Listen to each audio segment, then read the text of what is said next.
Le docteur Morrison m'a regardé droit dans les yeux et m'a dit que mon rein était compatible. Parfaitement compatible. J'ai senti mes mains trembler quand il a prononcé ces mots dans son bureau feutré du 5e étage. Marcus, mon patron depuis 8 ans, était allongé dans une chambre d'hôpital 3 étages plus bas, en train de mourir lentement. Insuffisance rénale au stade terminal. 6 mois d'attente minimum sur la liste des donneurs. Il n'avait pas 6 mois. Vous n'êtes pas obligé, avait murmuré le médecin en refermant le dossier. Mais j'étais obligé. Marcus Enfield m'avait donné ma chance quand personne d'autre ne voulait. Un gamin noir de 22 ans sorti de nulle part, avec un diplôme d'une université que personne ne connaissait et un casier judiciaire pour une connerie de jeunesse. Il m'avait embauché comme simple assistant. Aujourd'hui, à 30 ans, j'étais directeur adjoint de Enfield Consulting. Je gagnais 180 000 $ par an. J'avais une maison, une femme, un fils de 3 ans. Je devais tout à cet homme. Tu és completament fou, David. Sarah était assise sur le canapé, les bras croisés, cette expression sur le visage que je connaissais trop bien. La colère qui masquait la peur. C'est mon patron, Sarah. Il va mourir. Et alors? Ce n'est pas ton père. Ce n'est même pas ton ami. C'est ton employeur. Elle s'est levée, a commencé à faire les 100 pas dans le salon. Tu as un fils. Tu as une famille. Qu'est-ce qui se passe si quelque chose tourne mal pendant l'opération? Rien ne tournera mal. Tu n'en sais rien. Les opérations de ce type comportent des risques. Tu pourrais mourir sur cette table d'opération pour un homme qui te paie juste pour faire ton travail. J'ai posé mes mains sur ses épaules. Je lui dois ma vie, Sarah. Literalment. Sans lui, je serais encore dans ce garage à réparer des voitures pour 10 $ de l'heure. Notre fils n'aurait pas cette maison. Tu n'aurais pas pu reprendre tes études. Ses yeux se sont remplis de larmes. Je ne veux pas te perdre pour prouver ta gratitude. Tu ne me perdras pas. Je te le promets. C'était une promesse stupide. Personne ne peut promettre de survivre à une opération. Mais je l'ai faite quand même. L'opération était prévue pour le 15 mars. J'avais 6 semaines pour me préparer physiquement et mentalement. 6 semaines pendant lesquelles Marcus est devenu de plus en plus faible. Je le voyais dépérir à chaque réunion. Sa peau avait pris cette teinte grisâtre caractéristique. Ses mains tremblaient quand il signait des documents. David entre dans mon bureau. C'était un jeudi après-midi, 2 semaines avant l'opération.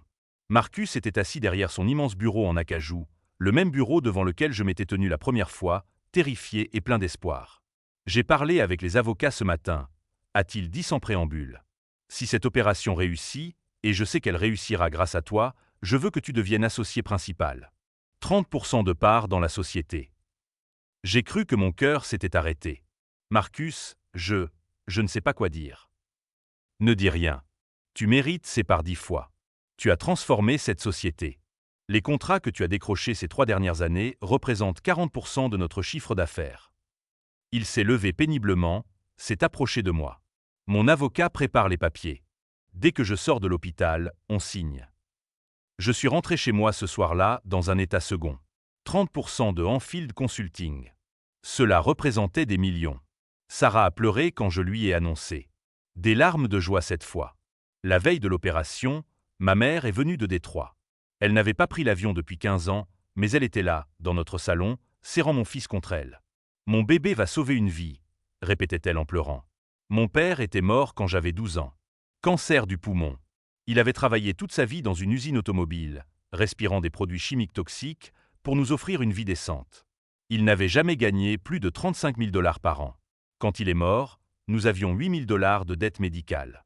Papa serait fier, ai-je murmuré. Ma mère a hoché la tête, incapable de parler. Cette nuit-là, je n'ai pas dormi. J'ai regardé Sarah dormir à côté de moi, écouté la respiration de mon fils dans la chambre d'accent grave côté. J'ai pensé à toutes les décisions qui m'avaient mené jusqu'ici. L'arrestation à 19 ans pour conduite en état d'ivresse. Les 2 ans à galérer avec des petits boulots. Le jour où Marcus m'avait appelé pour un entretien parce qu'il avait vu quelque chose dans mon CV miteux que personne d'autre n'avait vu. À 6 heures du matin, Sarah m'a conduit à l'hôpital. La salle d'opération était d'une blancheur aveuglante. L'anesthésiste était une femme asiatique d'une 50aine d'années avec des mains douces et une voix apaisante. Comptez à rebours depuis 10, m'a-t-elle dit en injectant le produit dans mon 4. 10, 9, 8. Tout est devenu noir. Je me suis réveillé dans une douleur indescriptible. Pas la douleur aiguë d'une coupure, mais quelque chose de profond, de viscéral. Comme si on m'avait arraché une partie de moi-même. Ce qui était littéralement le cas. Monsieur Williams? David? Vous m'entendez? Une infirmière. Jeune. Souriant. L'opération s'est parfaitement déroulée. Votre rein fonctionne déjà dans le corps de Monsieur Enfield. Vous avez sauvé sa vie. J'ai essayé de sourire, mais la douleur était trop forte. Elle m'a injecté quelque chose dans le 4 et tout est redevenu flou. Les 3 premiers jours ont été un brouillard de douleurs et de médicaments. Sarah venait toutes les heures de visite avec notre fils. Marcus était dans une chambre 2 étages plus haut. Les rapports étaient excellents. Son corps acceptait le rein. Ses fonctions rénales s'amélioraient d'heure en heure. Le 4e jour, ils m'ont fait marcher dans le couloir. Chaque pas était une torture, mais je devais bouger pour éviter les caillots sanguins. J'ai demandé à voir Marcus. « Il se repose », m'a dit l'infirmière. « Mais il a laissé un message pour vous. Il veut vous voir dès que vous serez assez fort. » Le 5e jour, j'ai pu m'asseoir dans un fauteuil. Le 6e jour, on m'a enlevé certains drains. Le 7e jour, Dr Morrison est venu me voir avec un grand sourire. « Vous pouvez rentrer chez vous demain, David. Votre récupération est exemplaire. Et Marcus va vivre. Grâce à vous. » Je suis rentré chez moi un mardi matin. Sarah avait décoré la maison avec des ballons et une bannière « Bienvenue héros ». Mon fils a couru vers moi et j'ai dû le retenir doucement parce que la cicatrice me faisait encore mal. Dousement, champion. Papa a encore bobo. Les 2 premières semaines à la maison ont été difficiles. Je ne pouvais pas soulever plus de 5 kilos. Je me fatiguais après 10 minutes debout. Mais chaque jour était meilleur que le précédent. Sarah s'occupait de tout. Ma mère est restée 2 semaines pour aider. Marcus m'envoyait des messages tous les jours. « Comment te sens-tu ? Repose-toi bien. Prends tout le temps nécessaire. » À la fin de la 3e semaine, je me sentais presque normal. J'ai appelé le bureau pour prendre des nouvelles. « David. Comment vas-tu » C'était Jennifer, l'assistante de Marcus. « Beaucoup mieux. Je pense revenir lundi prochain. » Il y a eu un silence étrange à l'autre bout du fil. « Jennifer? Tu es là ? » Oui. C'est juste que… Marcus voulait te parler avant ton retour. Laisse-moi vérifier son agenda. Quelque chose dans sa voix me dérangeait, mais j'ai mis ça sur le compte de mon imagination. Le vendredi, Marcus m'a appelé personnellement. « David, comment te sens-tu » ? « Bien. Vraiment bien. Prêt à revenir. » « C'est formidable. Écoute, j'aimerais qu'on se voie lundi matin. Toi et moi. Dans mon bureau. 9 heures. Bien sûr. Pour signer les papiers. Nouveau silence. On en parlera lundi. Repose-toi bien ce week-end. Il a raccroché avant que je puisse répondre. Sarah m'a trouvé fixant mon téléphone dans la cuisine. Qu'est-ce qu'il y a ? Rien. Probablement rien. Marcus veut me voir lundi matin. Pour finaliser ton association. Il suppose. Mais je ne supposais rien du tout. Quelque chose n'allait pas. Je le sentais dans mes os. Le week-end a passé trop lentement. J'ai essayé de me distraire en jouant avec mon fils. En regardant des films avec Sarah, mais mon esprit revenait sans cesse à cet appel téléphonique. Au silence étrange de Jennifer. Au ton de Marcus. Dimanche soir, je n'ai pas pu manger. Sarah l'a remarqué. Tu t'inquiètes pour demain ? Non. Peut-être. Je ne sais pas. Marcus est un homme bien. Il ne t'oubliera pas. Pas après ce que tu as fait. J'ai hoché la tête, mais ses paroles sonnaient creux. Lundi matin, 8h45. J'étais assis dans ma voiture sur le parking de Enfield Consulting, fixant l'immeuble que je connaissais par cœur. 8 ans que je franchissais ses portes. 8 ans que je gravissais les échelons. J'ai respiré profondément et je suis sorti de la voiture. L'ascenseur m'a semblé plus lent que d'habitude. Les portes se sont ouvertes au 6e étage. Jennifer était à son bureau.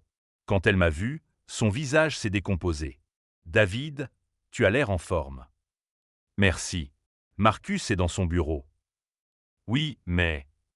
Je n'ai pas attendu qu'elle finisse. J'ai frappé à la porte de Marcus. Entre. Il était assis derrière son bureau, l'air normal.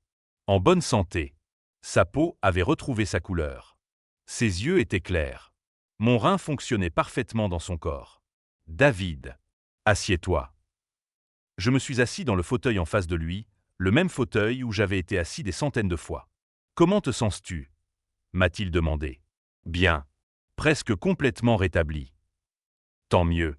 C'est bien. » Il a pris une enveloppe sur son bureau. Une enveloppe marron. Épaisse. « David, ces 3 dernières semaines, j'ai eu beaucoup de temps pour réfléchir. À ma vie. À mes priorités. À l'avenir de cette société. » Mon cœur a commencé à battre plus vite. J'ai parlé avec mes avocats, avec mon comptable, avec mon épouse. Il a poussé l'enveloppe vers moi. « Qu'est-ce que c'est » ? « Ouvre-la. » J'ai ouvert l'enveloppe avec des mains tremblantes. À l'intérieur, il y avait des papiers. Beaucoup de papiers. J'ai commencé à lire. Cessation d'emploi avec effet immédiat. Le monde s'est arrêté de tourner. Qu'est-ce que… Marcus, je ne comprends pas. Tu es licencié, David. Avec effet immédiat. J'ai regardé mon patron. L'homme à qui j'avais donné un rein 3 semaines plus tôt. L'homme qui m'avait promis 30% de sa société. C'est une blague. Non, ce n'est pas une blague. Mais, pourquoi ? Qu'est-ce que j'ai fait ? Marcus s'est levé, s'est approché de la fenêtre donnant sur la ville. Tu n'as rien fait de mal, David. Au contraire, tu es excellent dans ton travail. Trop excellent. Je ne comprends pas. Mon fils termine son MBA à Harvard le mois prochain. Il va rejoindre la société. Je veux qu'il prenne ta place de directeur adjoint.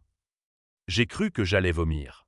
Ton fils, celui qui n'a jamais travaillé un seul jour dans cette société, celui qui a raté son premier semestre parce qu'il était trop occupé à faire la fête. Attention à ce que tu dis, David. Attention, attention.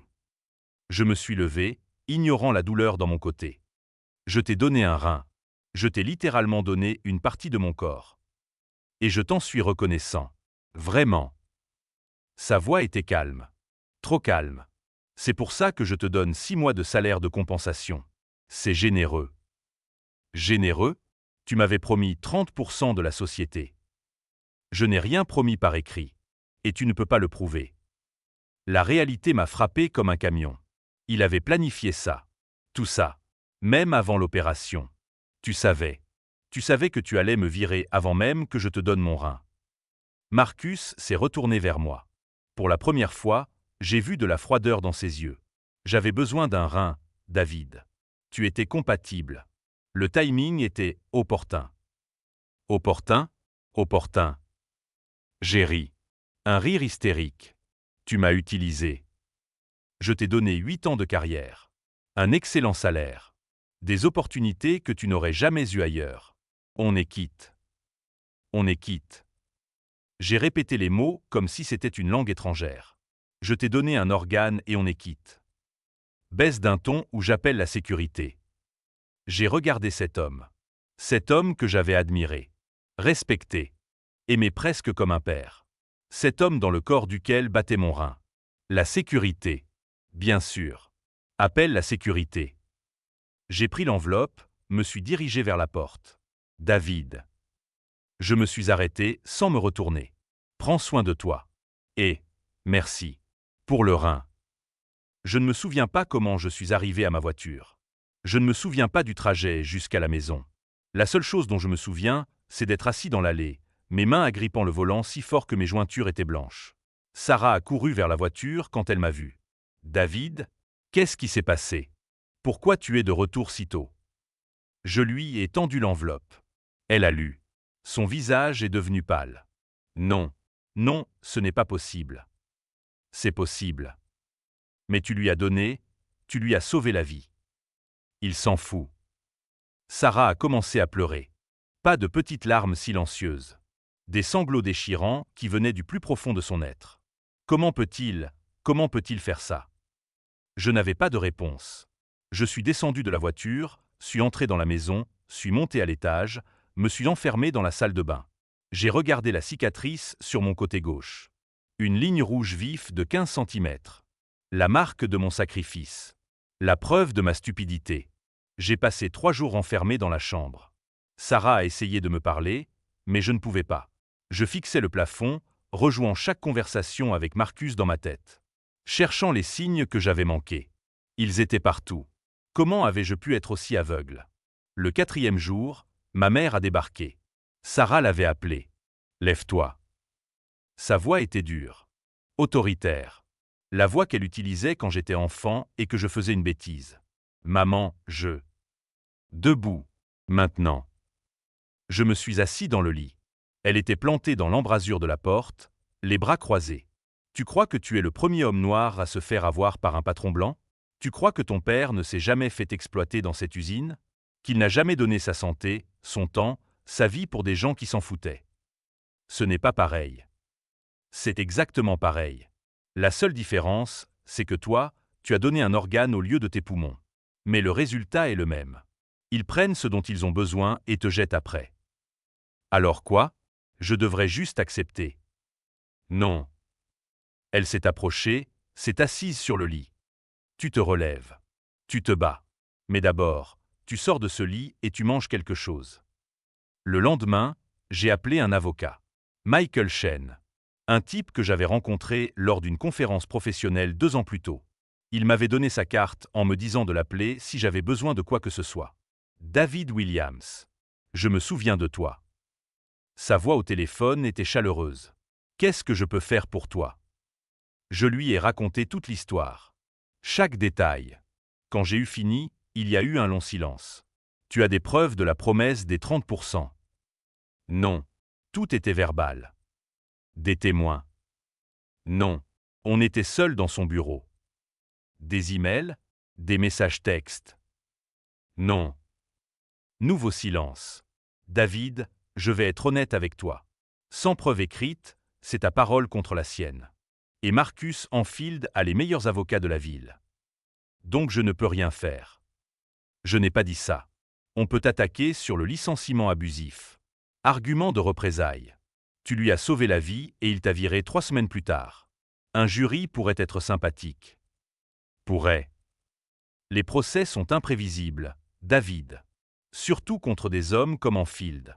Ils ont l'argent pour faire durer les choses pendant des années. Et pendant ce temps, tu n'auras pas de revenus. J'ai 6 mois de salaire. 6 mois ne suffisent pas pour un procès de cette ampleur. On parle de 2, 3 ans minimum. J'ai serré le téléphone si fort que j'ai entendu le plastique craquer. Alors il gagne? C'est tout. Je n'ai pas dit ça non plus. Laisse-moi réfléchir. Je vais creuser. Voir s'il y a un angle qu'on peut exploiter. Pendant que Michael cherchait, j'ai commencé à chercher du travail. J'ai envoyé mon CV à toutes les sociétés de consulting de la ville. 15 candidatures la première semaine. 0 réponse.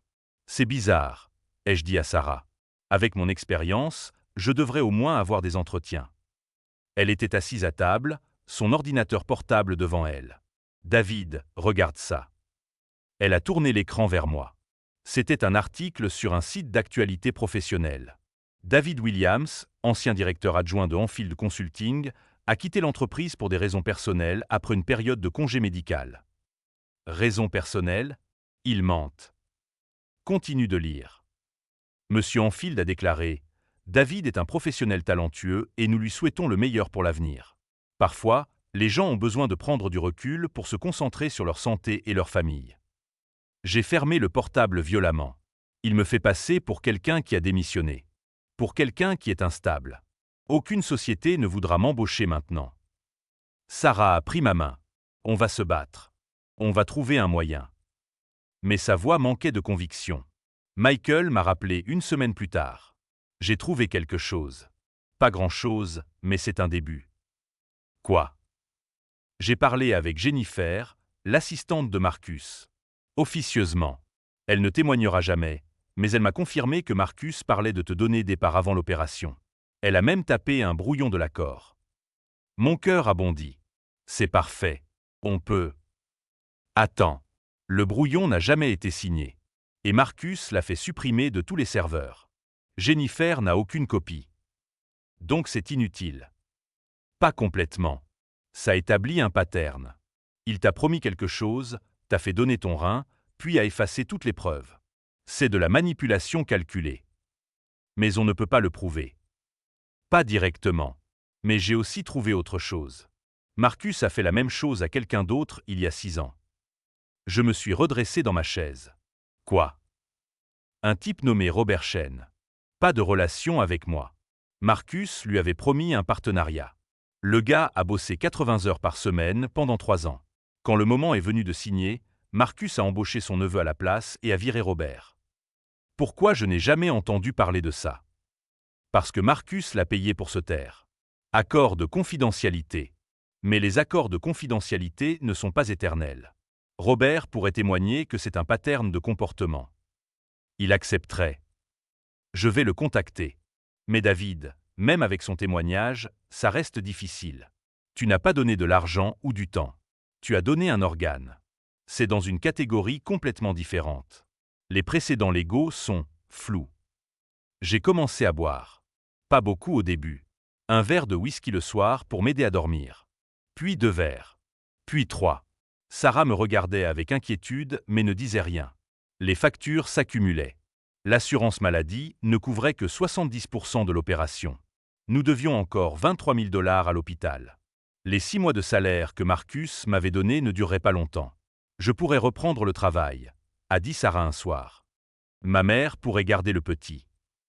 Non, tu es à 6 mois de ton diplôme. Tu ne vas pas abandonner maintenant. Et toi, tu vas abandonner? Je n'abandonne pas. Je réfléchis. Tu bois. Je réfléchis en buvant. Elle a quitté la pièce. J'ai entendu la porte de la chambre claquer. Michael a finalement contacté Robert Chen. Ils se sont rencontrés dans un café au centre-ville. Robert avait 45 ans maintenant. Des cheveux grisonnants. Des rides profondes autour des yeux. Marcus Enfield est un sociopathe, a-t-il dit sans préambule. Un sociopathe intelligent, charismatique, qui sait exactement comment exploiter les gens. Vous témoigneriez? A demandé Michael. Robert a ri amèrement. J'ai signé un accord de confidentialité qui me coûtera 500 000 $ si je parle. Vous pensez que j'ai 500 000 $? L'accord pourrait être invalidé si on prouve qu'il a été obtenu sous contrainte. Et qui va prouver ça? Vous? Avec quel argent? Michael et moi avons échangé un regard. Je n'ai pas d'argent, ai-je admis. Tout ce que j'ai, c'est une dette médicale et 6 mois de salaire qui font comme neige au soleil. Robert m'a regardé longuement. Il vous a fait donner un rein. Oui. Et il vous a viré 3 semaines après. Oui. Robert a secoué la tête, incrédule. C'est pire que ce qu'il m'a fait. Beaucoup pire. Il a bu une gorgée de son café. Écoutez, je ne peux pas témoigner officiellement. Mais je peux vous dire où chercher. Marcus a un pattern. Il cible les gens vulnérables, ceux qui ont désespérément besoin d'une chance. Il leur fait des promesses. Les fait travailler comme des esclaves. Puis il les jette quand il n'a plus besoin d'eux. Il y en a d'autres?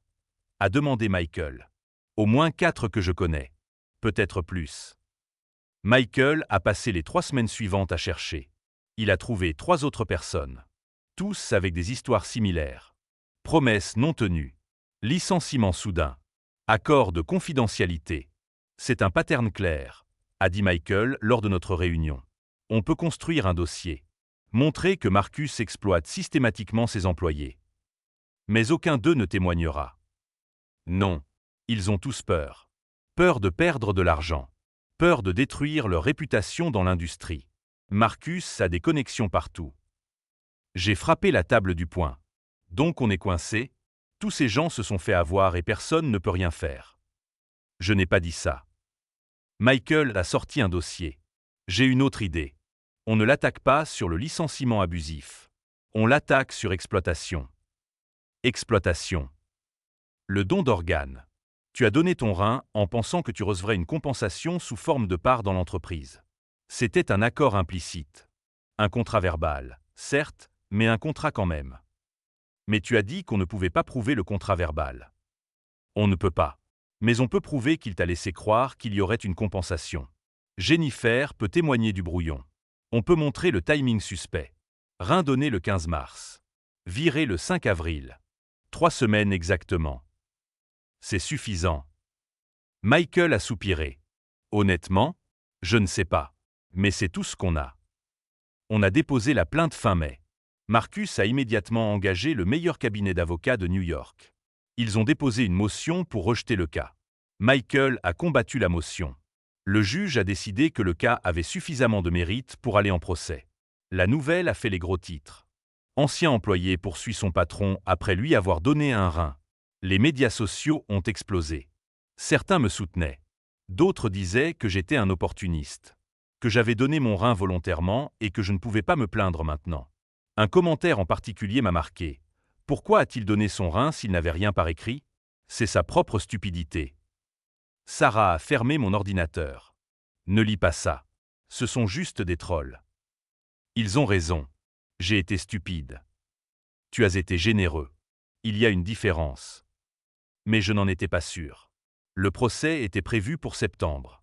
Pendant l'été, j'ai continué à chercher du travail. Toujours rien.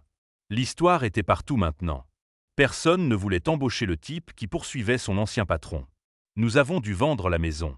Déménager dans un petit appartement. Sarah a dû mettre ses études en pause et prendre un travail à temps partiel. Ma mère nous envoyait de l'argent quand elle pouvait, mais elle n'avait pas grand-chose. Mon fils ne comprenait pas pourquoi on déménageait. Pourquoi sa chambre était maintenant moitié plus petite. Pourquoi maman pleurait tout le temps. Papa est triste? M'a-t-il demandé un soir. J'ai essayé de sourire. Non, champion. Papa va bien. Pourquoi tu pleures alors? Je ne m'étais pas rendu compte que je pleurais. Le premier jour du procès, la salle d'audience était bondée. Journalistes. Curieux. Militants des droits civiques qui voyaient mon cas comme un symbole de l'exploitation des travailleurs noirs. Marcus était assis à la table de la défense, entouré de 5 avocats. Il portait un costume à 3000 $. Il avait l'air en pleine santé. Mon rein fonctionnait parfaitement. L'avocat de Marcus, un homme aux cheveux argentés nommé Richard Stanton, a ouvert.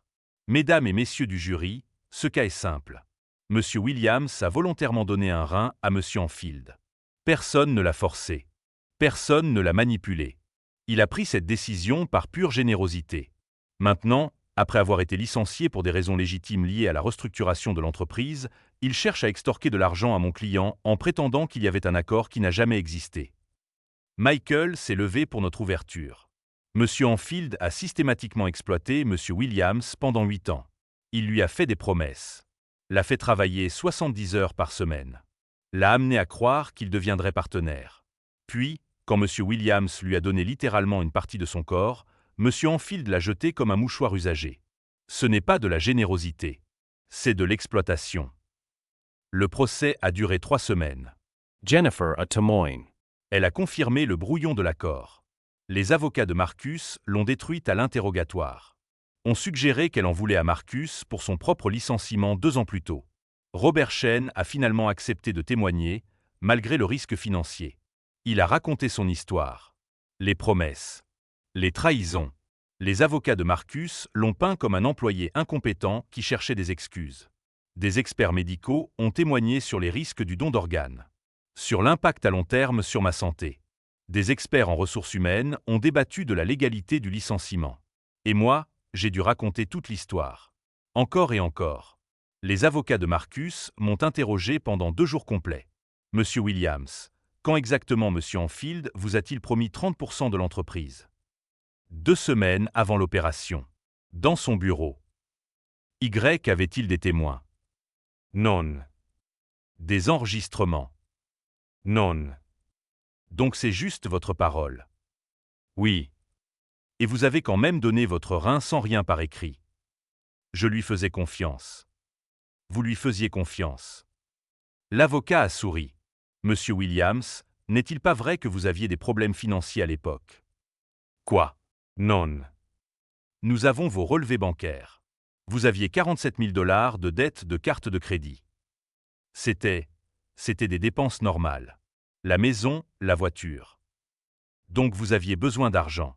Et quand Monsieur Enfield vous a licencié, vous avez vu une opportunité de le poursuivre pour obtenir ce que vous pensiez mériter. Non. C'est faux. Pas d'autres questions. Les délibérations du jury ont duré 4 jours. 4 jours pendant lesquels je n'ai pas dormi. 4 jours à imaginer chaque scénario possible. Le 5e jour, on nous a rappelés dans la salle d'audience. Le jury était composé de 7 femmes et 5 hommes. 3 étaient noirs. 4 hispaniques. 5 blancs. Avez-vous atteint un verdict? A demandé le juge. Oui, votre honneur. La présidente du jury, une femme blanche d'une cinquantaine d'années, s'est levée. Sur la question de savoir si Marcus Enfield a rompu un contrat implicite avec David Williams, nous trouvons en faveur du défendeur. Mon cœur s'est arrêté. Sur la question de savoir si le licenciement de David Williams constituait des représailles, nous trouvons en faveur du défendeur. Non. Sur la question de savoir si Marcus Enfield agit de manière frauduleuse ou avec malveillance, nous trouvons en faveur du plaignant. J'ai levé les yeux. Nous accordons à M. Williams des dommages compensatoires de 180 000 $, équivalent à 1 an de salaire. 180 000 $. 1 an de salaire. Pour un rein. Pour 8 ans de loyauté. Pour ma carrière détruite. Marcus Asuri. Ses avocats lui ont serré la main. J'ai quitté le tribunal dans un silence assourdissant. Après les frais d'avocat, il me restait 47 000 $. Juste assez pour rembourser mes dettes médicales avec un peu pour survivre quelques mois. On peut faire appel, a dit Michael. Avec quel argent? Il n'avait pas de réponse. Sarah et moi étions assis dans notre petit appartement ce soir-là. Notre fils dormait dans la chambre d'Axe en grave côté. Qu'est-ce qu'on fait maintenant? A-t-elle demandé. Je ne sais pas. David, regarde-moi. J'ai levé les yeux. Ses yeux étaient rouges mais déterminés. On ne va pas le laisser gagner. On va reconstruire. Ensemble. Comment? Personne ne m'embauchera. Mon nom est sali partout. Alors on construit notre propre truc. Toi, tu sais comment gérer une société de consulting. Tu as l'expérience. Tu as les contacts, ou du moins ceux qui ne sont pas des lâches. Sarah, on n'a pas d'argent pour démarrer une société. On a 47 000 $. C'est un début. J'ai regardé cette femme. Cette femme qui était restée à mes côtés à travers tout ça. Qui avait sacrifié ses études. Qui avait vendu notre maison. Qui croyait encore en moi quand je ne croyais plus en moi-même. Tu es folle. Probablement. Mais je préfère être folle et me battre qu'être sage et abandonnée.